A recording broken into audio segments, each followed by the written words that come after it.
Hello guys and welcome back to this channel, where today guys I'll be showing you how to travel with infants on Jet2 application. So guys, the first thing that you of course need to do is go to the Google Play Store or the App Store and download the Jet2 application. Now guys, when you did that, you just need to go and log into your profile. But guys, if you do not know how to do that, you can always go to our YouTube channel where we have plenty of how to Jet2 application videos where you can see how you can do this.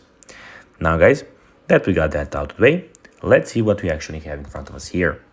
As you can see, we have the inbox, and we on the top left corner, in the top right corner, we have the menu where you have a lot of options as search holidays, search flights, manage bookings, etc. In the bottom tabs, we have the home screen, we have the holidays, flights, bookings, and the offers option.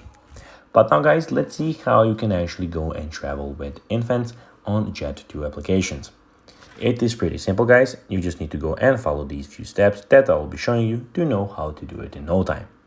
Well guys, infants will be seated on the lap of their accompanying adult and secured using an extension seatbelt, which will be provided by the cabin crew. You're not permitted to use your own infant or extension seatbelt. So basically, you do not have the permission to get anything in the airplane. You will get everything by the cabin crew. So guys, that will be everything for this video. I hope that you found this video informative and entertaining, guys. If you did, don't forget to like this video, share it, subscribe to the channel, and put the notifications on, as it really helps our channel grow, guys. So do not forget to do that.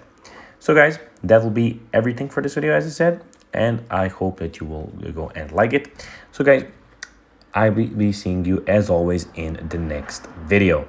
Bye guys.